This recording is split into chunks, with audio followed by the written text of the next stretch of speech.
Mesdames, Messieurs, bonjour, bienvenue sur le plateau d'Anews Workwell, votre média d'information sur les nouveaux modes et lieux de travail.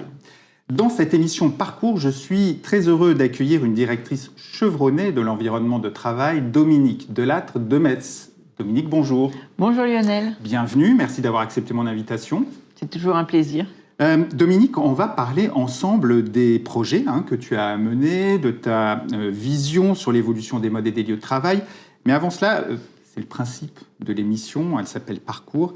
Nous allons parler de ton parcours. Alors, quelle a été d'abord ta formation initiale? Est-ce que tu pensais devenir d'ailleurs à ce moment-là une directrice de l'environnement de travail? Ah, ça c'est une excellente question. Alors non, d'abord parce que le mot environnement de travail n'existait pas encore quand j'ai démarré mes études. D'ailleurs, les formations initiales liées à ces métiers n'existaient pas non plus. J'ai fait une traditionnelle école de commerce avant de me lancer dans la vie active, donc un parcours assez court, que j'ai complété par la suite par une VAE sur le Master 2 de Marne-la-Vallée, qui m'a permis de démontrer à mon écosystème que j'avais une valeur ajoutée sur ce métier par rapport aux expériences acquises. Donc non, je n'avais pas du tout prévu de rentrer dans l'environnement de travail, je ne savais même pas ce que c'était. Et alors, quelle était l'idée avec cette école de commerce au départ ? Est-ce que tu avais une idée de ce que tu voulais faire? L'orientation assez naturelle, c'était du marketing et de la communication. Okay. Et c'est d'ailleurs le cas de mes 2 premières expériences dans la distribution. Okay. Avant une orientation qui, encore une fois, n'était absolument pas prévue, qui s'est fait de façon, on va dire, un peu accidentelle, suite à un petit accident de vie qui m'a contraint à quitter mes fonctions du marketing pendant une petite année. Et puis, je suis rentrée par la porte des achats, dans une entreprise qui s'appelle l'Institut national de l'audiovisuel, pour y gérer les achats des services supports. J'y ai découvert les services généraux, puisque c'était le terme consacré de l'époque. J'ai trouvé ça passionnant parce que ça changeait sans arrêt et qu'aucune des journées ne se ressemblait. Et puis, in fine, je suis devenue responsable des services généraux de l'INA. Compris. Et alors, quels ont été les principaux postes alors que tu as occupés en tant que, alors à l'époque, directrice des services généraux, devenue directrice de l'environnement de travail après l'INA? Alors après l'INA, SFR, le campus de la Plaine-Saint-Denis, campus assez emblématique à l'époque, 133 000 m², 8 000 postes de travail. Je suis arrivée assez tard sur le projet, puisque tout était relativement ficelé. Il fallait finaliser les contrats de prestation avec les différents fournisseurs et prestataires, et puis organiser les moves des équipes pour s'approprier les espaces, et enfin mettre en exploitation ces locaux flambant neufs et 2.0 déjà à l'époque, qui intégraient beaucoup de technologies, que ce soit via le téléphone portable, via des applications dédiées au site. Donc mettre en phase d'exploitation ce site, et ça a duré plusieurs années pour roder l'ensemble. C'était une des premières applis, non, développées pour les salariés. C'était il y a déjà au moins 5 ans, 5 ou 6 ans. C'était il y a 7 ans, et c'était une des premières applications. C'était pas tout à fait la première, je ne pense plus, mais c'était une des premières, et ce qui était relativement nouveau, c'est qu'elle soit accessible sur un téléphone portable et que l'ensemble des collaborateurs soient dotés d'un téléphone portable. Aujourd'hui, on trouve ça relativement naturel. 7 ans en arrière, ça ne l'était pas du tout. C'était un vrai avantage pour le collaborateur. Et après SFR, qu'est-ce qui s'est passé alors ? Alors, changement de gouvernance dans l'entreprise, donc changement de méthode de travail, de point de vue. Donc, je quitte l'entreprise et là, je rentre chez LVMH, chez Parfums Christian Dior, pour traiter un sujet un peu différent, même s'il reste un lien avec l'environnement de travail, puisque suite à un schéma directeur immobilier élaboré par les équipes en place, il trouvait intéressant de rechercher un site pour regrouper les 3 sites historiques de la marque sur Paris et en faire un site emblématique pour rassembler les équipes au sein de la maison de Christian Dior sur Paris. Et c'est comme ça que, avec les équipes de différents acteurs, nous avons trouvé le site de Cosmo qui a ouvert ensuite à Neuilly. Très beau site d'ailleurs. Magnifique. Magnifique. Ça concernait combien de personnes? C'était à peu près 1500 personnes. Ah oui, quand même. Et le projet s'est étalé sur combien de temps là? Je n'ai pas géré le projet, mais de mémoire, ça a duré 2 ans de projet avant le début de l'installation. D'accord. Et l'installation en elle-même? Et l'installation en elle-même, elle a été assez rapide. En 2 mois, l'ensemble des équipes sont arrivées sur site. Très bien. Alors, on dirait que tu es abonné à ces grands projets de déménagement, réaménagement, et le dernier en date ne fait pas exception, puisque c'était le nouveau siège social de Saint-Gobain, à La Défense, la fameuse tour Saint-Gobain, que tu as pris en cours de route aussi? Alors, que j'ai pris en cours de route, mais bien en amont du move des collaborateurs, puisqu'on a eu 2 ans de projet avant la mise en exploitation. Donc, vous voyez, en fait, finalement, j'ai 3 projets et je les ai pris à des moments très différents de leur phase, ce qui me permet d'ailleurs aujourd'hui d'avoir une vue plutôt globale de ce qui se passe. Donc 2 ans de projet avec une équipe d'experts sur tous les sujets qui sont nécessaires pour la mise en exploitation, la préparation de l'offre de services, la mise en place des appels d'offres et des contrats, la mise en place de l'exploitation, le démarrage du site, le déménagement d'environ 2500 collaborateurs en provenance de 7 sites différents. Et puis, l'ouverture attendue de ce site le 4 février 2020, avec des déménagements qui étaient censés s'étaler jusqu'à mi-avril. Et comme tu le sais, le 13 mars, tout s'est arrêté. Et là, d'un process parfaitement rodé sur les déménagements, avec des collaborateurs très satisfaits sur la méthodologie et la façon dont on avait organisé la conduite du changement de passage d'un site à l'autre, il faut tout réinventer, puisque tous bloqués à la maison. Et qu'est-ce qui s'est passé alors là, du coup? Il a fallu tout arrêter? Il a fallu tout arrêter pendant 6 semaines, comme la majorité des Français. Et puis, au retour, alors qu'il restait encore des protocoles assez stricts sur ce Covid, il a fallu réenclencher, redéménager avec des collaborateurs qui n'étaient pas tous revenus sur site, loin s'en faut. Comme quoi, on peut déménager les affaires d'un collaborateur sans qu'il soit présent. On a toujours tendance à dire que c'est pas possible, il faut absolument que tout le monde soit là. Là, ça a été possible. On a démontré que malheureusement, ça a été possible, sans trop de casse. Mais ça, je pense qu'on le doit aussi à notre prestataire Mouvement Conseil, qui a été exemplaire sur l'accompagnement de cette conduite de déménagement. Et on a réussi à tenir les délais de libération des sites, parce que tu connais comme moi les enjeux financiers liés à ces dates de libération. Mais les sites ont été libérés en temps voulu. Tout le monde a retrouvé son ou ses cartons à l'arrivée dans la tour. Arrivée qui s'est étalée sur plusieurs mois. Il y a des collaborateurs qui n'ont pas remis les pieds dans la tour pendant 2, 3, voire 4 mois. Donc la prise en charge de ces affaires à l'arrivée s'est étalée. Et pour autant, et encore une fois, grâce à un SAV bien rodé de la part du prestataire, finalement, tout s'est très bien passé. On s'est réinventé. Tous ensemble. En tout cas, très vite. On a l'habitude de dire que c'est un projet un peu hors norme, ce projet de tour, parce que c'était l'emblème aussi. Saint-Gobain voulait en faire son emblème. Qu'est-ce qu'il y avait de particulier dans ce projet? C'est la vitrine du groupe. Quand on est le leader mondial de la construction durable, on se doit de réaliser un siège social à l'image des valeurs qu'on véhicule chez ses clients. Et la tour Saint-Gobain reflète complètement l'image du groupe. Elle intègre d'ailleurs plus de 80 matériaux innovants issus des filiales du groupe, et ce qui en fait un bâtiment à la fois très technologique, mais également très visible et très marketing pour tous nos clients ou tous les prescripteurs des produits développés par le groupe. Alors tu disais aussi une vitrine technologique. En quoi qu'est-ce que vous avez implanté comme type de technologie ou comme type d'outil un peu innovant? Alors les matériaux, déjà, sont parfaitement innovants. Le confort, ou ce qu'on appelle le multi-confort, est vraiment à son plus haut niveau. D'ailleurs, la tour est labellisée au plus haut niveau sur le BREEAM, le LEED et l'HQE, ce qui est relativement rare. Elle intègre également des capteurs sur l'ensemble des niveaux pour piloter, monitorer le nombre de personnes qui se présentent sur les sites. On a complété ces capteurs dans les installations et dans les matériels propres à l'environnement de travail pour aller encore plus loin et monitorer l'utilisation des espaces ou l'utilisation des matériels pour optimiser l'occupation et l'utilisation du site. Évidemment, c'est un site total flex office, ce qui nous a d'ailleurs bien aidé pendant cette période Covid.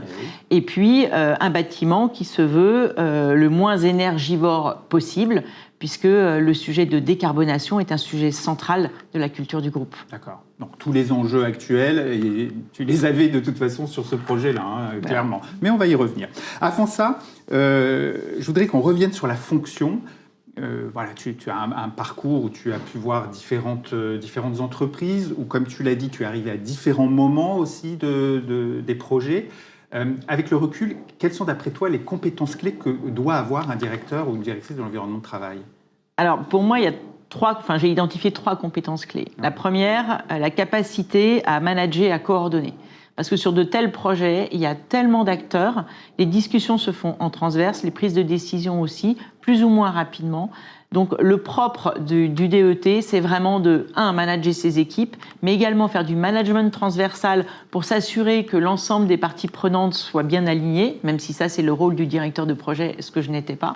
Mais on avait un vrai rôle à notre niveau DET pour s'aligner avec les autres acteurs, qui étaient l'IT, la direction des achats, les RH bien évidemment, et puis la direction immobilière, bien sûr, le propriétaire du site, puisque sur la tour Saint-Gobain est locataire unique de cette tour.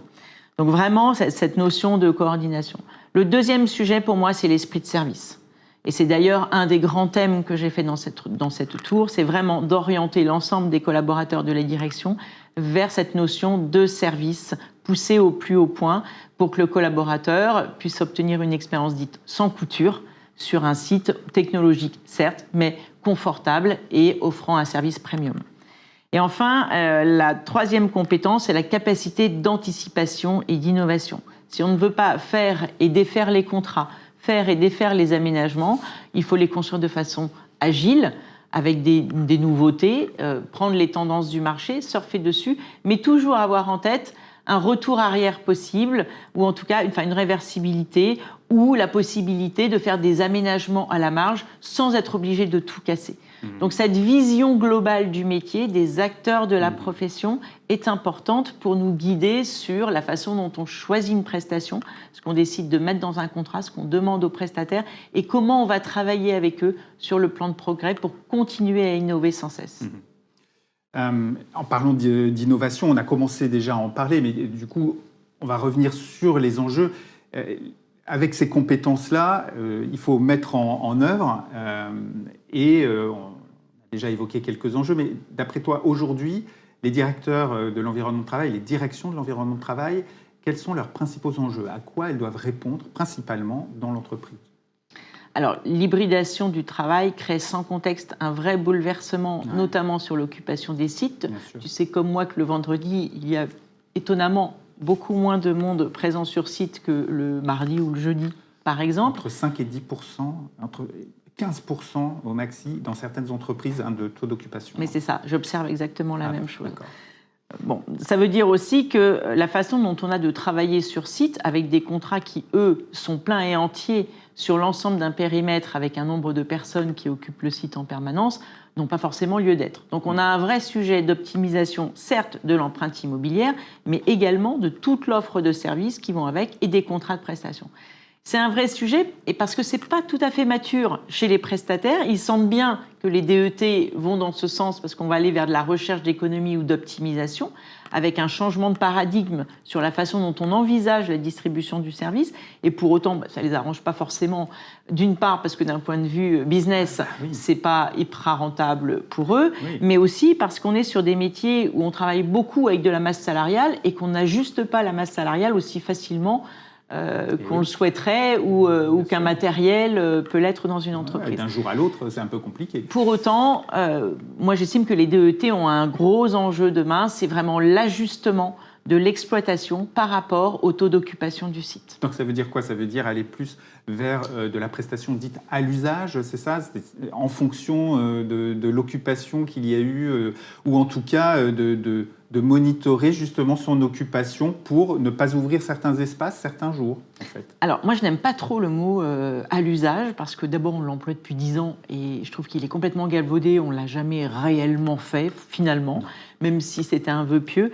Là, on va être contraint de le faire, parce qu'on On ne peut pas imaginer dans une entreprise payer l'ensemble des locaux et l'ensemble des prestations à 100% alors qu'on a peu ou prou 50% de taux de présence de collaborateurs.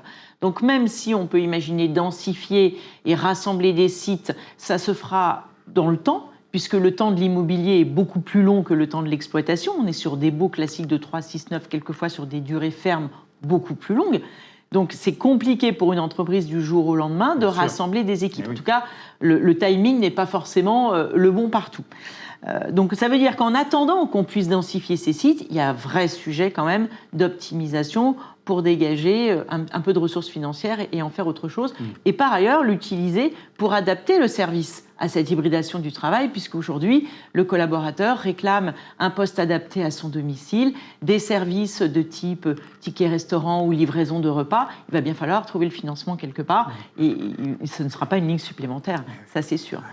Donc, à l'usage, je ne sais pas. En tout cas, une chose est sûre, c'est qu'on va devoir trouver des ficelles pour rendre la prestation agile, monitorer et partager l'information et la data avec les prestataires pour qu'on puisse monitorer et faire un usage socle et ensuite, au quotidien, être en capacité de réagir. Alors, en fonction des métiers, ça peut prendre différentes formes, mais c'est l'enjeu pour moi majeur des prochaines années.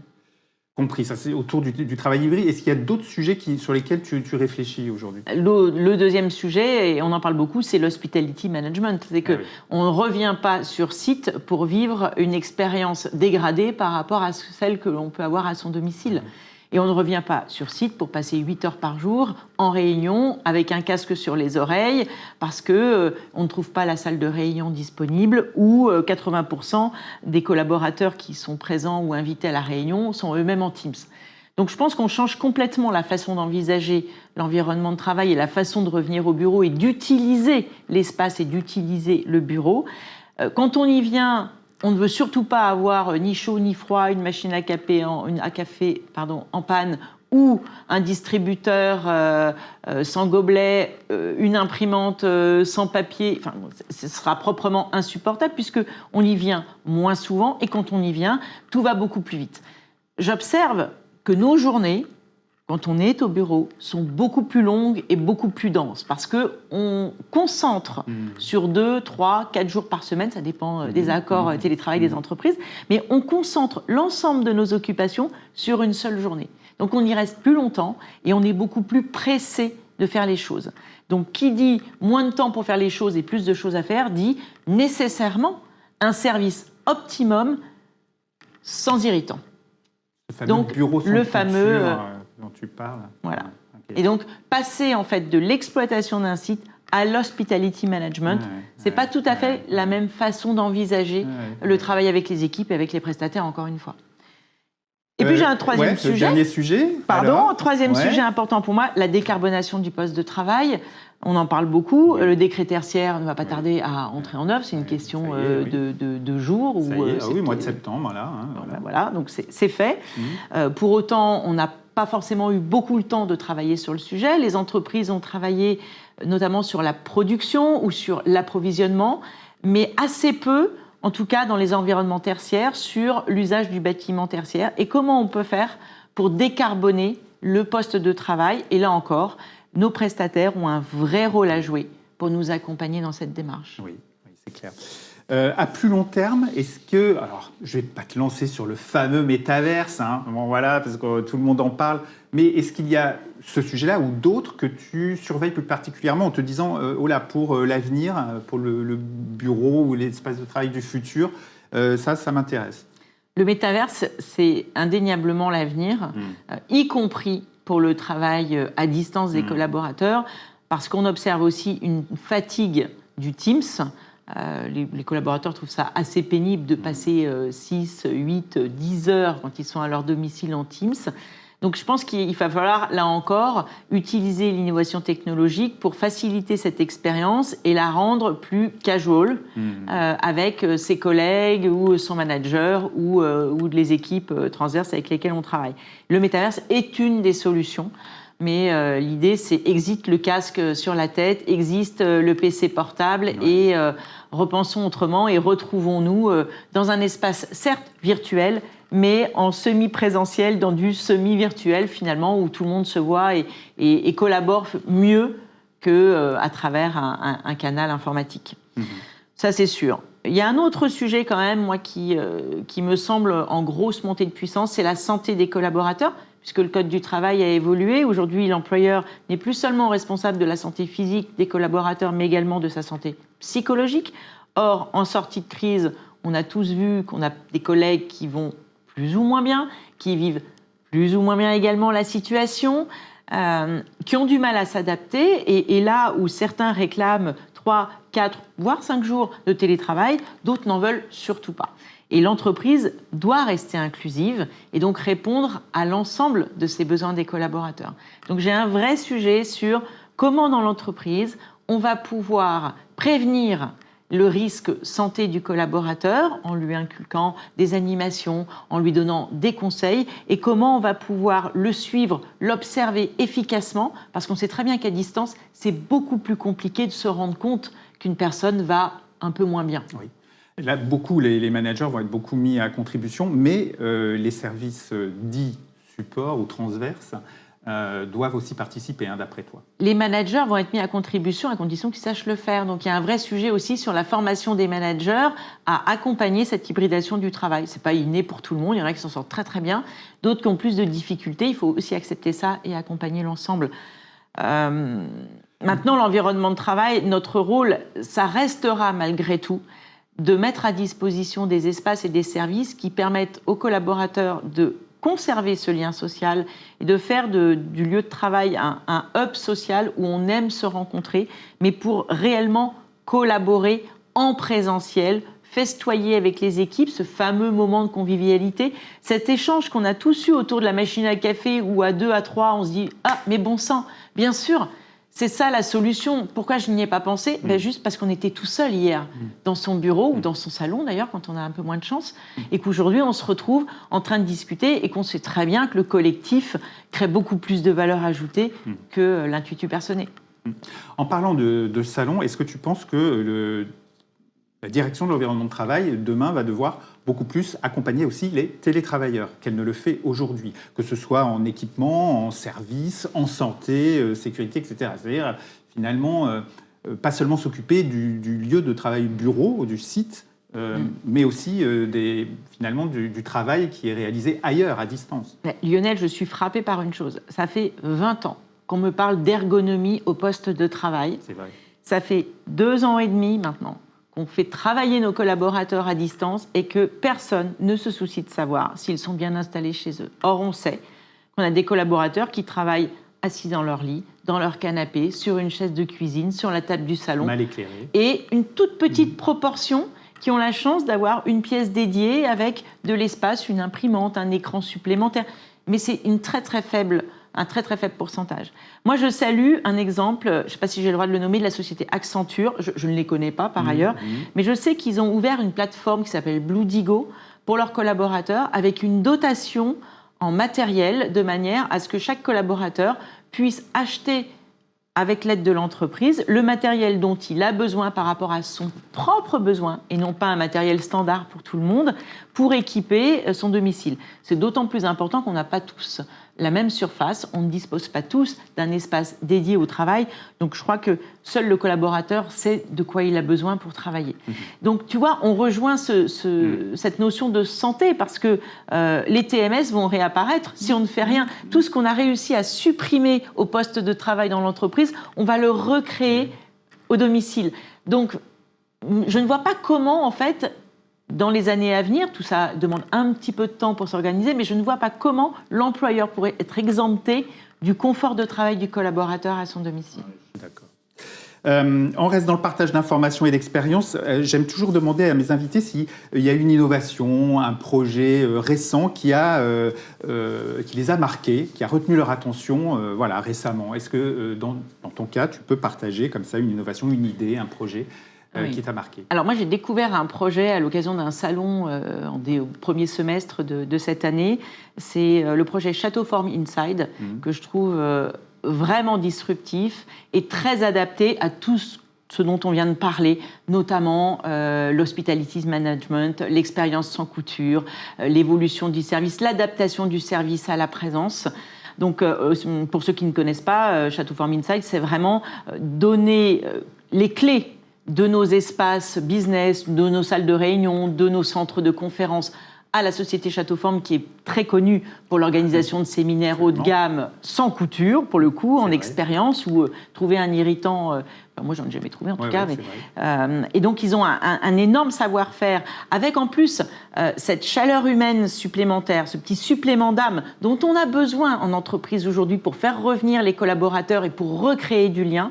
Donc s'ils prennent vos locaux pour mettre en place ce système, je pense qu'on a gagné, parce qu'en fait, on répond avec cette solution à tous les enjeux dont on vient de parler. Donc moi, je suis vraiment, vraiment fan de ce projet. Je ne l'ai pas encore mis en œuvre dans un des sites dans lesquels j'ai travaillé, je le regrette d'ailleurs, mais pour moi, c'est vraiment un projet à suivre. Oui. Ouais. D'ailleurs, en allant plus loin, est-ce que toutes ces propositions j'appelle ça bureaux opérés ou d'espaces opérés par des prestataires externes, est-ce que ça ne change pas aussi, ça ne fait pas évoluer la nature de la fonction de la direction de l'environnement de travail? Comment tu vois la DET justement demain avec l'irruption de ces opérateurs qui prennent en charge de plus en plus en fait, des espaces clés en main, que ce soit une partie ou voire la totalité de l'espace de travail? Le DET va porter l'innovation. Le DET doit rester attentif à toutes les évolutions du marché. Il doit monitorer l'utilisation de ces espaces, observer le comportement, tester des choses. Et le vrai rôle du DET pour moi demain, ce ne sera plus d'être derrière le prestataire de nettoyage ou de FM pour s'assurer que la régulation thermique s'est fait correctement ou que le détachage moquette est parfait, mais vraiment quelqu'un qui va aller chercher tout ce qui se passe sur le marché, regarder de quelle manière c'est adaptable et intéressant pour l'entreprise, le tester. Moi, j'aime beaucoup cette méthode de test and learn.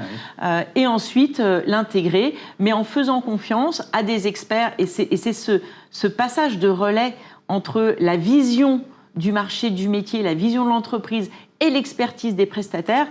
Ce travail commun va créer, à mon sens, une énorme valeur ajoutée sur les années à venir. Eh bien, ma dernière question porte justement sur ces années à venir. Je l'appelle un peu ma question concept car. C'est ces fameux prototypes qu'on voit souvent dans les salons de l'automobile, qu'on voit jamais rouler, mais il en reste toujours quelque chose, une idée qui inspire. Est-ce que toi, il y a une vision que tu as du bureau dans 10 ans? Voilà, à quoi pourrait ressembler le lieu de travail dans les 5, les 10 ans qui viennent? Une chose est sûre, je ne crois plus au bench. Je pense que c'est vraiment une notion qui va tendre à disparaître avec les années. Alors là encore, on a des problématiques financières d'amortissement qui font que toutes les entreprises ne pourront certainement pas y aller aussi vite qu'elles en auraient probablement envie. Je crois au business center, je crois vraiment à des espaces de coworking, corpo-working, puisque c'est comme ça, je crois, qu'on les appelle. Ces gigantesques espaces que les collaborateurs s'approprient pour réaliser leurs activités en fonction de leurs besoins et non plus du bureau classique ou de la salle de réunion classique. Très bien. Eh ben, écoute, merci beaucoup, Dominique. On arrive déjà au bout de notre échange. Ça passe très, très vite. Merci pour ce partage d'expérience, d'expertise, de vision sur la fonction immobilier et environnement de travail. C'était un plaisir, comme toujours. J'espère partager. Ben oui, parfaitement. Merci à toi. Merci à vous aussi de nous avoir suivis. À très bientôt pour un nouveau numéro de notre émission Parcours. D'ici là, portez-vous bien. À bientôt.